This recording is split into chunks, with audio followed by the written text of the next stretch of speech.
Bonjour tout le monde, j'espère que vous allez bien. Aujourd'hui, on se retrouve pour une vidéo, pour un concept que je n'ai pas beaucoup fait, mais je vais vous faire quelques vidéos sur Clash of Clans, voilà. Donc là, il y a mon village. Et aujourd'hui, je vais vous montrer des astuces pour économiser au maximum votre argent et surtout ne pas la perdre. Voilà. Donc je vais déjà partir du mode. Voilà, donc là c'est mon village. Voilà, je vous ai fait déjà une vidéo auparavant sur un tuto base HDV6, mais bon, voilà, c'est normal. Mais aujourd'hui, voilà, je vais vous montrer comment économiser votre argent au maximum et ne pas la perdre face aux gens qui vous attaquent surtout parce que des fois si vous avez pas mal d'argent, si vous avez par exemple quasiment 2 millions, vos barres de ressources sont au maximum, des fois vous pouvez perdre beaucoup parce qu'il y aura beaucoup à piler. Donc je vais vous montrer les techniques pour n'en perdre le moins possible. Déjà, euh, le château de clan, voilà, la trésorerie. Par exemple, moi en trésorerie là, j'ai plus d'1 300 000 d'or et d'élixir et 1100 d'élixir noir. Donc ce qui est beaucoup, hein, mes barres sont vachement, à part l'élixir noir. Mais voilà, là j'ai beaucoup de choses. Et donc, si vous avez beaucoup de trésorerie, pour les débutants, souvent, vous allez vouloir la prendre tout de suite parce que par exemple vous avez plus trop. Là par exemple en or j'ai plus trop. Du coup je vais la prendre. Mais non, c'est une mauvaise idée en fait. Ce n'est pas une bonne idée parce que tout simplement, si la règle simple, la règle que j'ai trouvée, euh, si vous si vous prenez votre trésorerie, c'est pour améliorer quelque chose après. Voilà, par exemple des défenses antiaériennes qui coûtent cher quand même. Ouais, ça coûte cher, ouais. Ouais, ça coûte cher. Par exemple, les tours de sorcier aussi, voilà. Mais la règle, c'est vous ne prenez pas l'argent de la trésorerie, le butin de la trésorerie, pour après le laisser comme ça dans vos ressources, tout beau, à piler. C'est une mauvaise idée. Si vous le prenez, améliorez quelque chose tout de suite après, parce que sinon on va vite vous le voler. Donc ça c'est vraiment dommage. Voilà, vous pouvez le perdre rapidement souvent. Donc par exemple améliorer vos remparts avec, voilà.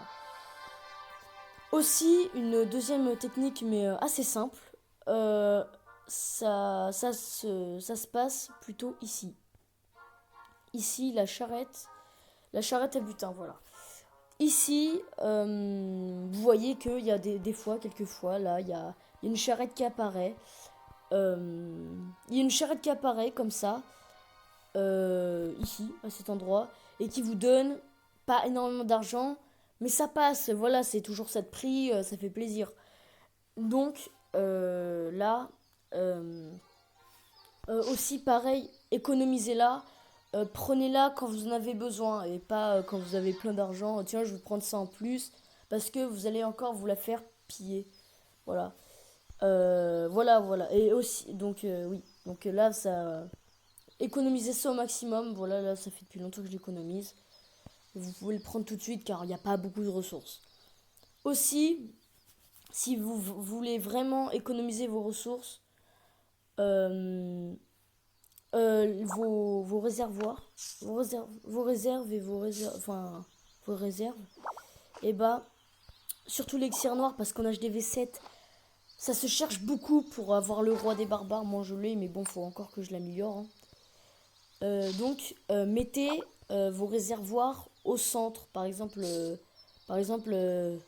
je vous mettez ça au milieu comme ça. Vous mettez les quatre réserves au milieu. Comme ça, pour les protéger au maximum. Mais bon, moi, je vais pas faire ça, hein. Donc moi, j'en ai pas beaucoup besoin parce que déjà, dans les défis, les récompenses, j'ai beaucoup, j'ai tout. Mais je vais pas en récupérer tout de suite. Voilà, Si vous pouvez protéger au maximum vos réserves, voilà, en les mettant au centre ou des défenses qui vont bien les...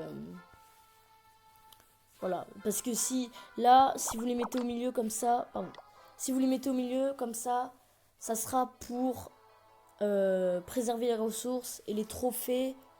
Voilà, vous perdrez vos trophées parce que les défenses anti-aériennes sont mal placées. Enfin, après, vous pouvez faire un village spécialement pour ça.